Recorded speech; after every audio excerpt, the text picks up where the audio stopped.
오늘 본문 말씀은 1절부터 4절까지 하나의 긴 문장으로 되어 있습니다.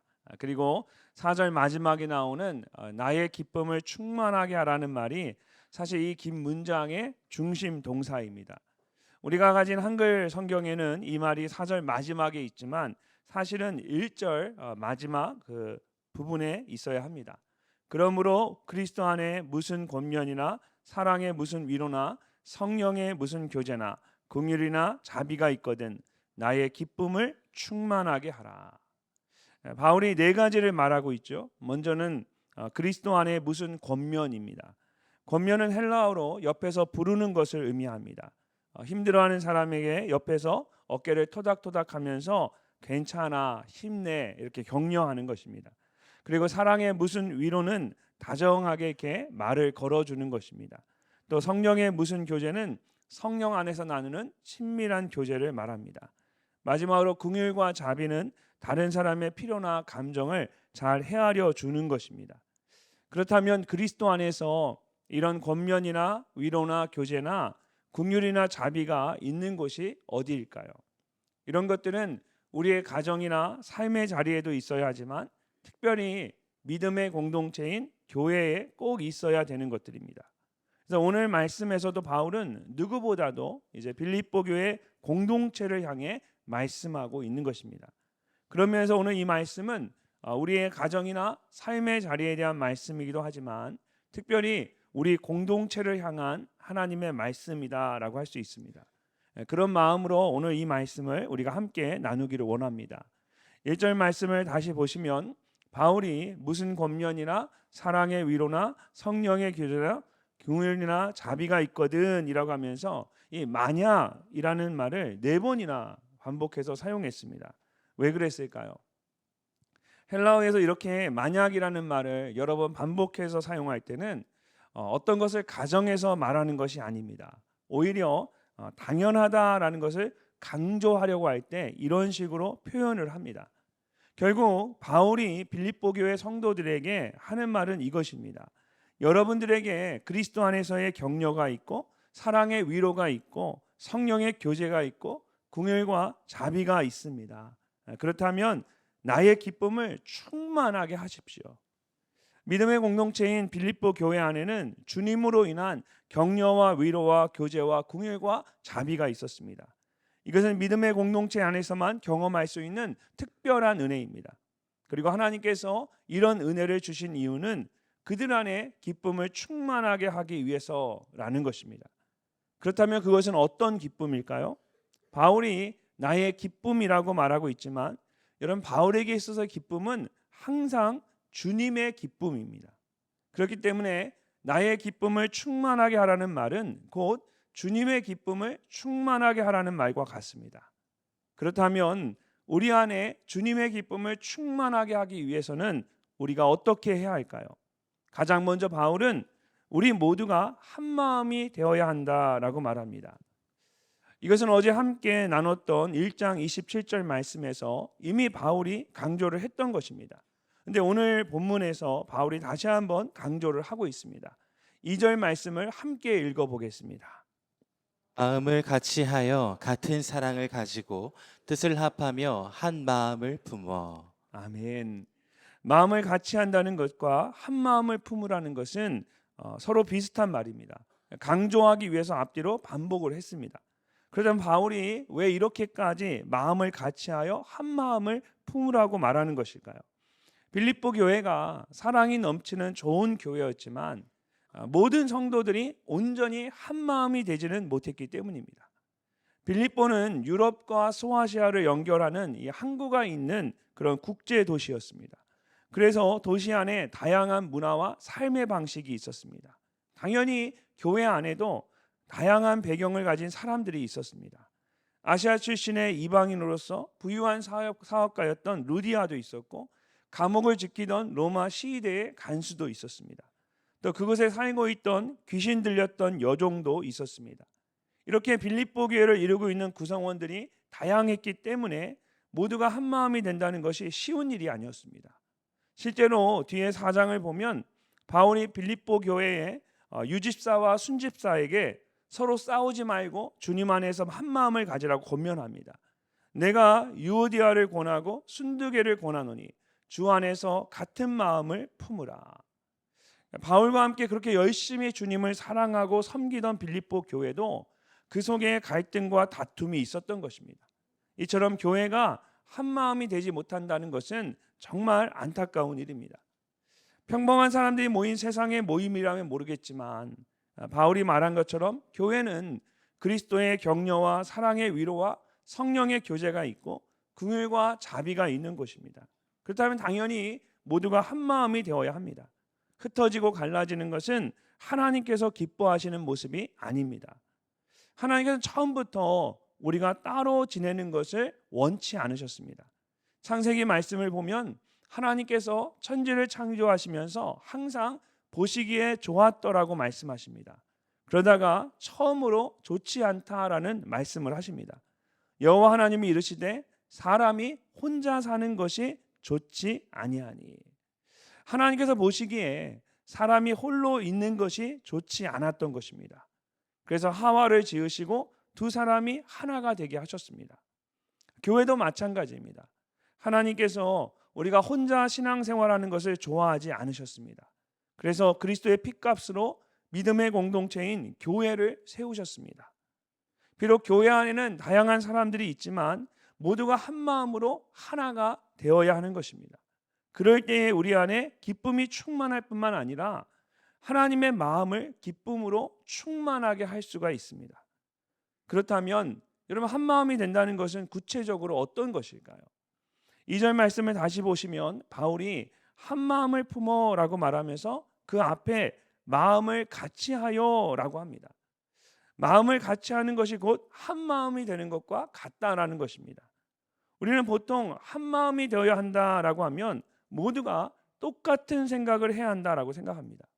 그런데 공상단도 아니고 어떻게 서로 다른 사람들이 모였는데 이런 모두의 생각이 다 똑같을 수가 있겠습니까? 그런 면에서 바울은 하나됨에 대해서 말하면서 마음을 같이 하여 한 마음을 품어라고 말합니다.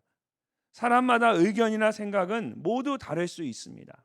한 마음으로 하나가 된다는 것은 그런 것까지 모두 무시되어야 한다는 것이 아닙니다. 의견이나 생각은 다르지만 마음을 같이 하는 것입니다. 쉽게 말해서 서로 공감하는 것을 말합니다. 이런 공감은 영어로 compassion입니다. 함께 마음을 느끼는 것을 말합니다.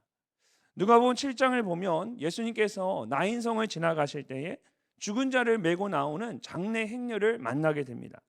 한 어머니의 아들이 죽었는데 그 어머니가 과부였습니다. 그리고 그 아들은 그녀의 하나밖에 없는 아들이었습니다. 성경을 보니까 이렇게 말씀합니다. 주께서 과부를 보시고 불쌍히 여기사 울지 말라 하시고, 여기서 이 불쌍히 여기셨다라는 말이 컴패션, 공감하셨다라는 말입니다. 예수님께서 홀로 남은 어머니의 아픔에 마음을 같이 하셨습니다. 근데 이 말씀을 NIV 영어 성경으로 보니까 왠지 제 마음에 이 공감이라는 말이 더 분명하게 가까이 이렇게 다가왔습니다. When the Lord saw her, his heart went out to her. His heart went out to her. 예수님께서 마음으로 그녀에게 다가가셨다라는 뜻이죠. 그 모습이 그려지십니까? 마음으로 다가가셨어요. 그리고 마음을 같이 해서 그녀를 위로하셨어요. 이것이 진정으로 공감한다라는 것입니다. 공감한다는 것은 단순히 문제를 지적하거나 해결책을 내놓는 것이 아닙니다. 아내와 대화를 해보면 아내의 말이 100번 다 지당해요. 그런데 별로 마음에 와닿지 않아요. 오히려 마음이 아파요. 나는 그냥 내 얘기를 들어주고 공감해달라는 건데 해결책을 내놓고 정답을 이야기하니까 정답을 모르는 사람이 누가 있겠습니까? 다 말하는 사람은 뭐가 옳은지 뭐가 잘못된지 다 알고 있습니다. 정답을 원하는 게 아니라 공감해 주기를 원하는 거죠. 힘들어하는 사람에게는 그렇게 지적하고 정답을 이야기하는 그런 행동이 오히려 더 큰 상처를 줄 수 있습니다. 공감한다라는 것은 나의 생각이나 감정을 내려놓고 상대방에게 마음으로 다가가는 거죠. 그 사람의 생각이나 감정을 먼저 생각하는 겁니다. 유대인의 지혜를 담고 있는 탈무드에 보면 제자들이 스승에게 머리가 둘이고 몸이 하나인 사람이 두 사람입니까? 한 사람입니까? 라고 묻는 이야기가 나옵니다. 근데 스승이 이렇게 이야기합니다. 만약에 한쪽 머리를 때려서 다른 머리가 웃고 있으면 그건 두 사람이고 함께 울고 있으면 한 사람인 것이다. 함께 울어주고 웃어주는 것이 먼저입니다. 그것이 마음을 같이 하는 것입니다. 그리고 그럴 때에 우리 모두가 한 마음이 될 수가 있습니다. 그런 믿음의 공동체를 한번 생각해 보십시오. 그 안에 주님의 기쁨이 얼마나 충만하겠습니까? 혹시 여러분의 가정이나 목장이나 교회 안에 진심으로 공감해 주지 못했던 사람이 있으십니까? 그렇다면 여러분, 오늘 예수님께서 하셨던 것처럼 그냥 마음으로 한번 다가가 보십시오. 고맙다, 감사하다, 잘하고 있다. 그러니까 마음을 담은 문자나 전화 하나라도 여러분 충분한 겁니다.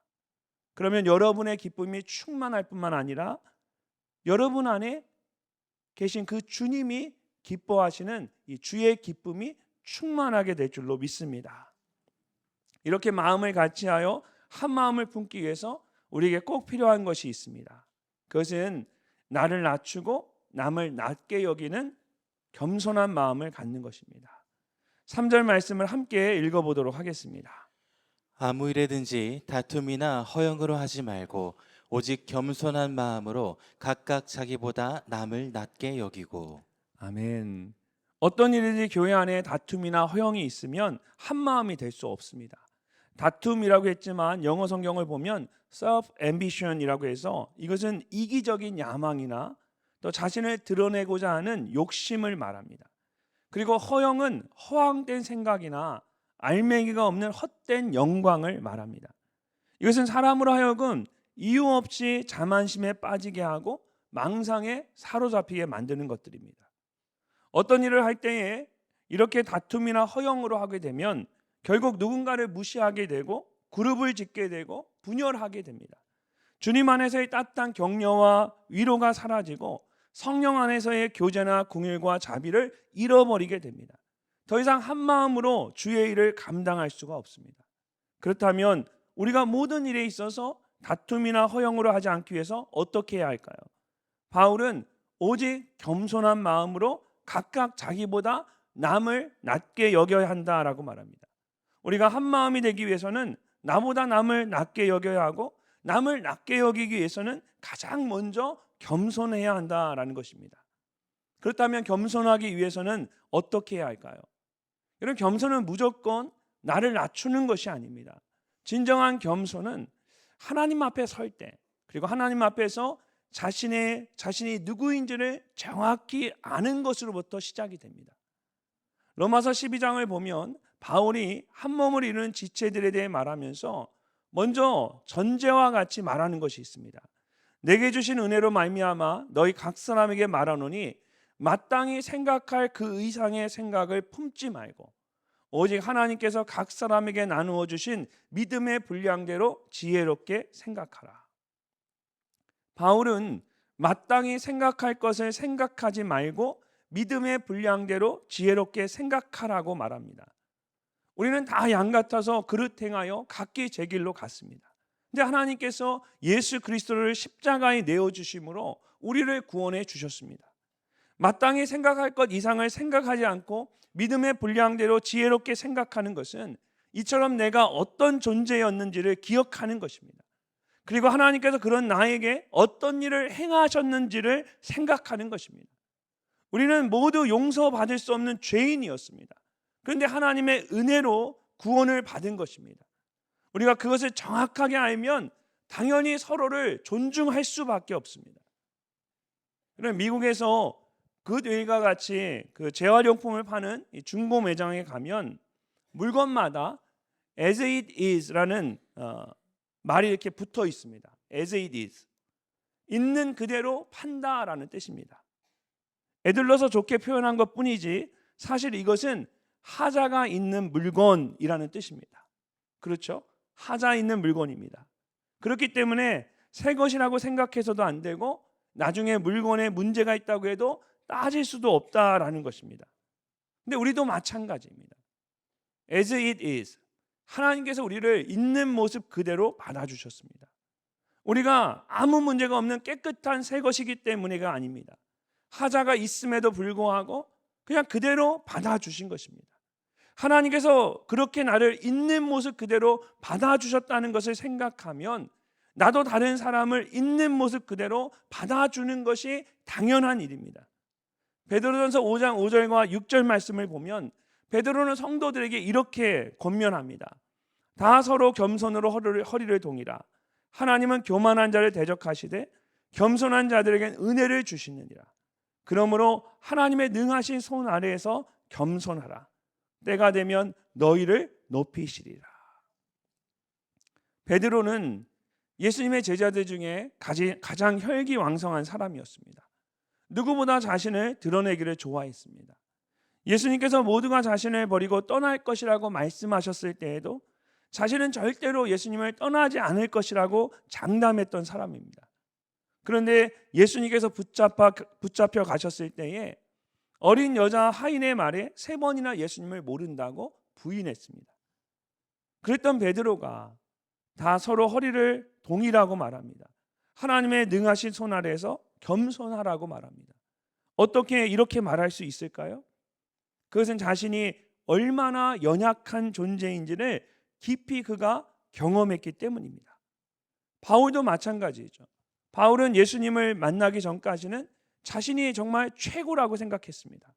그러다가 다메섹 도상에서 예수님을 만나면서 자신이 죄인임을 깨닫게 되었습니다. 그리고 그런 자신을 있는 모습 그대로 사용하여 주시는 예수님으로 인하여 겸손해질 수밖에 없었습니다. 이처럼 진정한 겸손은 자신을 정확하게 아는 것으로부터 시작이 됩니다. 그럴 때 우리는 나보다 남을 낮게 여길 수 있습니다. 그렇지 않으면 말로는 자신을 겸손히 낮춘다고 하면서 여전히 다른 사람보다 자신을 더 나은 사람으로 여기게 됩니다. 그러니까 겉으로는 겸손하지만 속에는 오히려 교만함이 가득한 것입니다. 반면에 겸손한 마음으로 남을 바라보면 모든 사람들이 귀하게 보이기 시작합니다. 전에는 보지 못했던 장점들이 보이기 시작하는 것입니다. 교회 공동체가 그렇게 나보다 남을 낮게 여기며 칭찬해 주기 시작하면 마음을 같이하며 한 마음이 될 수밖에 없습니다. 교회는 그렇게 서로를 인정하고 칭찬해 주는 것이 되어야 합니다. 미국에 저희 조카가 있습니다. 저희 처남이 저희 아내 오빠가 목회를 하는데 저희 처남이 목회를 힘든 일이 있어서 사임을 하고 잠깐 쉴 때 저희가 목회하던 곳에 오게 해서 함께 2년이 넘게 살았습니다. 근데 그 아이가 그 집에 결혼을 늦게 해서 아이들이 저희 와이프보다 정말 어렸는데 그 첫째 아이가 좀 성격이 남달라요. 어느 정도냐면 어렸을 때 이제 저희 집에 왔는데 저희 교회 안수 집사님 집에 식사 초대를 받아서 처음으로 같이 식사하러 갔습니다. 근데 식사하고 차를 마시며 교제하고 있는데 갑자기 거실에서 큰 소리가 깜짝 놀라는 소리가 들렸어요.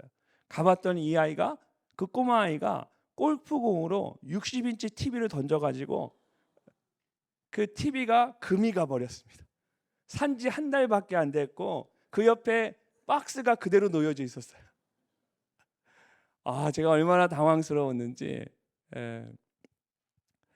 그 아이를 ADHD 테스트를 하고 싶은데 미국에선 병원 가는 게 쉽지 않은 거예요. 그래서 저희 처남댁이 하고는 싶은데 하지는 못하고 어려서부터 아이를 키우면서 마음고생을 많이 했어요. 아마 여기 그런 분들 있으실 거예요. 그래서 제가 얼마 전에도 이제 저희 교회에 아이가 좀 이렇게 부산에서 그것 때문에 고민하는 그런 분에게 이런 이야기를 저희 조카 이야기를 해줬거든요. 근데 그 아이가 저도 너무 그때는 힘든 거예요. 같이 사는데 저희 아이들은 다 컸는데 그 아이는 어린아이인데 정신이 하나도 없는 거예요. 계속 뛰어다니고 그리고 나가면 사람들을 보면 좀 이렇게 차분하게 있었으면 좋겠는데 어린아이들 보면 자기보다 어린아이 보면 가서 막 이렇게 애를 붙잡고 애를 넘어뜨려요. 그리고 지나가는 사람들 있으면 쫓아가서 막 아는 척을 하고 미국 사람들한테 헬로 그러면서 그 사람들이 뭘 먹고 있으면 다 그거 같이 나눠 먹고 그 집에도 제가 이렇게 찬장에 이렇게 올려놓으면 그 찬장을 의자를 갖다 놓고 어린애가 막 올라가서 기어 올라가서 그걸 다 끄집어내요. 그 다칠까 봐 걱정이 되는 거죠. 근데 저희 아이들은 다 컸는데 그런 조카가 들어오니까 제가 정말 이렇게 정신이 하나도 없는 거예요. 이걸 어떻게 하나 너무 힘들다. 그런데 저희 아내가 저보고 그러는 거예요. 여보, 잘 봐봐. 얘가 다른 사람을 그냥 넘어뜨리는 게 아니라 그 아이가 너무 좋아서 그 아이를 껴안다가 넘어진 거야. 제 아내의 이야기를 듣고 그 아이를 다시 유심히 바라보니까 이 아이의 마음이 너무 사람들에게 프렌들리하다고 하죠. 굉장히 친근감 있는 아이였던 거예요. 사람들을 너무 좋아하는데 그 좋아하는 그 마음과 감정이 조절이 안 되니까 얘가 그 마음으로 막 뛰어다니고 사람들 보면 어린아이 보면 이뻐서 꼭 껴안다가 같이 넘어지고 그러니까 자기는 좋은 마음으로 했는데 결과는 안 좋은 거예요. 그러면서 그 아이의 장점이 보이기 시작하더라고요. 근데 그 아이가 이제 자라서 중학생이 되었습니다. 물론 다른 아이들보다는 조금 이렇게 업돼 있어서 집중력이 떨어져서 공부는 조금 못하는 것 같아요. 그런데 성격이 너무 좋아요. 때가 되니까 하나님이 그 아이의 성품을 만져주시더라고요. 그렇게 방방 뛰던 애가 이제 청소년이 되니까 목소리도 굵어지면서 차분해졌어요.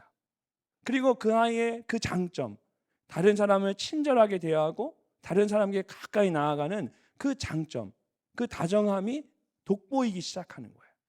학교에서 친구들이 그 주위에 모여들기 시작하고 운동을 하기 시작하니까 운동도 에너지가 넘치는 애니까 운동을 너무 잘하는 거예요. 그걸 보면서 제가 ADHD 때문에 고민하는 부모님이 그런 얘기했어요. 절대 아이에게 뭐라고 하지 마라. 그 아이의 그 부분을 하나님이 귀하게 쓰실 거야. 부모가 그 장점을 보지 못하면 누가 보겠습니까? 제가 그런 이야기를 했어요. 저희 조카를 보면서 우리가 어떤 눈으로 바라보느냐에 따라 그 속에 있는 장점이 달라지고 그 아이의 인생이 달라지는구나. 여러분, 연필과 볼펜이 서로를 칭찬하는 이야기가 있습니다. 연필이 볼펜에게 이렇게 이야기했대요. 너는 한평생 칼질 당할 일이 없으니 마음 하나는 정말 편하겠다. 죽을 때까지 같은 굵기로 발자국을 남길 수 있다니 참 대단하다. 땅바닥에 아무리 세차게 내동댕이 쳐도 심이 부러지지 않는 놀라운 내공을 가졌구나. 그러니까 이제 볼펜이 연필에게 이렇게 답변을 했습니다. 그래도 너는 깎을 때마다 향기가 난단 말이야. 실수했더라도 지울 수가 있으니 무슨 걱정이 있겠니? 아무리 나이가 들어도 침을 흘리지 않는 비결이 도대체 뭐야?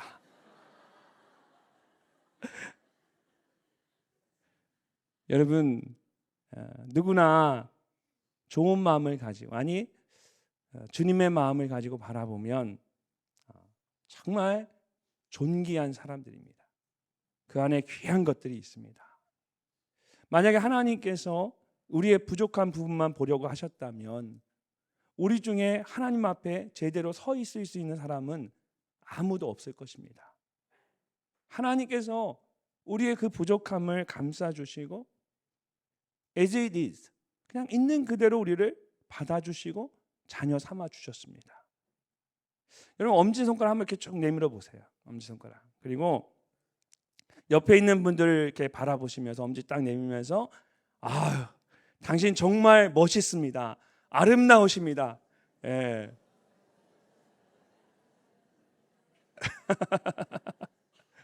멋져 보이시죠? 예. 여러분, 우리는 모두 존귀한 하나님의 자녀인 줄로 믿습니다. 오늘 여러분과 가장 가까이 있는 사람, 남편, 아내, 자녀들, 그들에게 여러분 꼭 한 번씩, 한 번 이상씩 꼭 칭찬을 해주실 수 있기를 바랍니다. 마지막으로 우리가 마음을 같이하여 한 마음을 되기 위해서는 서로를 또 돌아볼 수 있어야 합니다. 자, 4절 말씀을 함께 읽어보겠습니다. 각각 자기의 일을 돌볼 뿐더러 또한 각각 다른 사람들의 일을 돌보아 나의 기쁨을 충만하게 하라. 아멘. 사람들은 보통 자기 일에만 관심이 많습니다. 근데 바울은 빌립보 교회 성도들에게 자기 일에만 관심을 기울이지 말고 다른 사람들, 지체들의 일을 자기 일처럼 관심을 가지라고 이야기합니다. 사실 다른 성경을 보면 좀 더 실제적으로 번역을 했습니다. 자기의 이익만 생각하지 말고 남의 이익도 생각하십시오. 저마다 제 실속만 차리지 말고 남의 이익도 돌보십시오. 자기 일만 생각해도 쉽지 않은데 왜 우리가 남의 일까지 생각해야 할까요?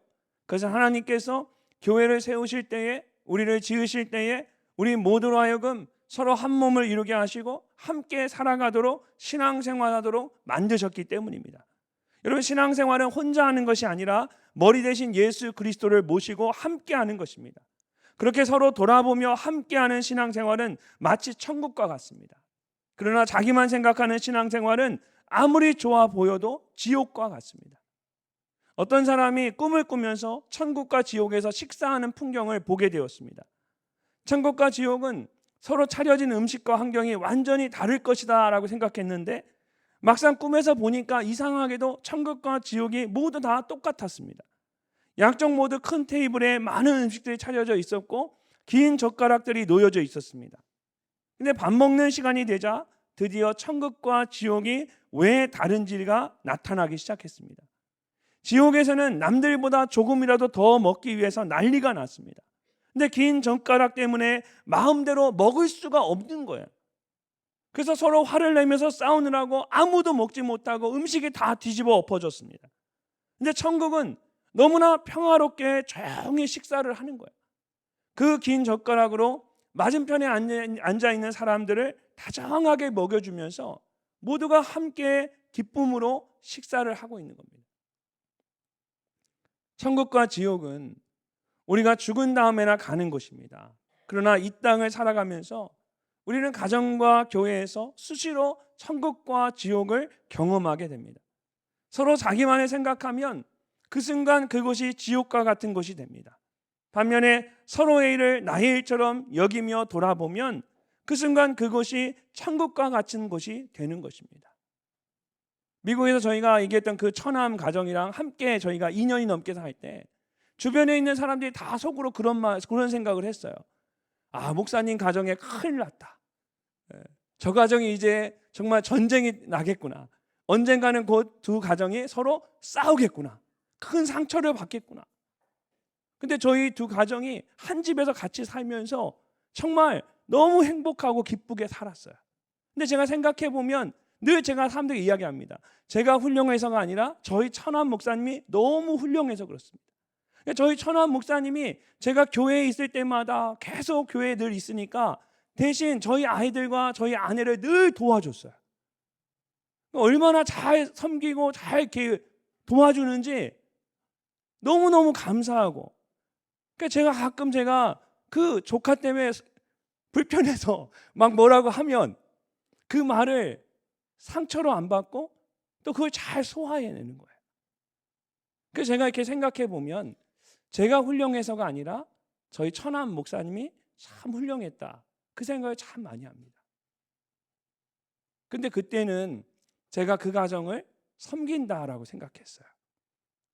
근데 지금 제가 한국에 오니까 저희 세 아이들이 미국에서 계속 살고 있는데 그 삼촌이 그 아이들의 아버지와 같아요. 그러니까 만약에 제가 그 가정을 돌보지 않았으면, 또 그 가정이 저희 가정을 돌봐주지 않았다면 지금 제가 이곳에 와서 편안하게 목회하지 못할 거고 저희 아이들이 편안하게 미국에 있지 못했을 거예요. 근데 그때는 그냥 내가 희생하고 섬기는 줄 알았는데 돌아보니까 오히려 그것이 내게 하나님이 예비하신 축복이었던 거예요. 여러분, 복음서를 보면 예수님께서 제자들과 함께 마가의 다락방에서 마지막 유월절 만찬을 나누면서 그들의 발을 씻기시는 장면이 나옵니다. 저녁 잡수시던 자리에서 일어나 겉옷을 벗고 수건을 가져다가 허리에 두르시고 이에 대야에 물을 떠서 제자들의 발을 씻으시고 그 두르신 수건으로 닦기를 시작하여, 보통은 집에 들어오면 종이나 노예들이 손님들의 발을 깨끗이 닦아주는데 그 집에는 그렇게 발을 닦아줄 사람이 아무도 없었던 겁니다. 예수님과 제자들이 하루 종일 밖에 있다가 집에 들어와서 같이 저녁을 먹는데 아무도 발을 닦아주지 않으니까 제자들도 서로 발을 닦아줄 생각을 하지 않은 거예요. 밥을 먹는데 그 안에 정말 땀냄새, 발냄새가 진동을 해서 숨을 쉴 수가 없는 겁니다. 그때 예수님께서 자리에 일어나셔서 제자들의 발을 하나씩 씻겨주시기 시작하십니다. 그러자 다락방 안에 가득했던 그 발냄새가 사라지고 깨끗한 향기가 돌기 시작합니다. 그렇게 제자들의 발을 다 씻겨주신 후에 예수님께서 이렇게 말씀하셨습니다. 내가 주와 또는 선생이 되어 너희의 발을 씻었으니 너희도 서로 발을 씻어주는 것이 옳으니라. 내가 너희에게 행한 것 같이 너희도 행하게 하려 본을 보였노라. 사랑하는 성도 여러분, 우리의 가정 안에 또 교회 안에 더러운 발냄새가 진동할 수도 있고 향유와 같은 아름다운 향기가 가득할 수도 있습니다. 예수님께서 제자들의 발을 직접 씻겨주셨던 것처럼 우리가 서로의 발을, 서로의 일을 나의 일처럼 여기고 돌아볼 때에 우리 안에 천국과 같은 아름다운 향기가 가득하게 되는 것입니다. 가정과 교회와 삶의 자리 가운데 서로를 돌아보아 그리스도의 기쁨을 충만하게 하는 여러분이 되시기를 주님의 이름으로 축복합니다. 주님께서는 우리가 서로 기뻐할 뿐 아니라 우리 안에 주님의 기쁨을 충만하게 하기를 원하십니다. 그렇게 하기 위해서는 바울이 권면하고 있는 것처럼 우리가 마음을 같이 해서 한 마음이 되어야 합니다. 겸손한 마음으로 서로를 귀하게 여겨야 합니다. 자신만 생각하는 것이 아니라 서로를 생각하고 돌아볼 수 있어야 합니다. 그럴 때에 우리 안에 기쁨이 충만할 뿐만 아니라 주님이 정말 기뻐하시는 천국과 같은 귀한 믿음의 가정, 믿음의 공동체가 될 수가 있습니다. 하나님께서 여러분의 가정과 우리 교회를 그렇게 주님의 기쁨이 충만한 아름다운 공동체가 되게 하실 줄로 믿습니다.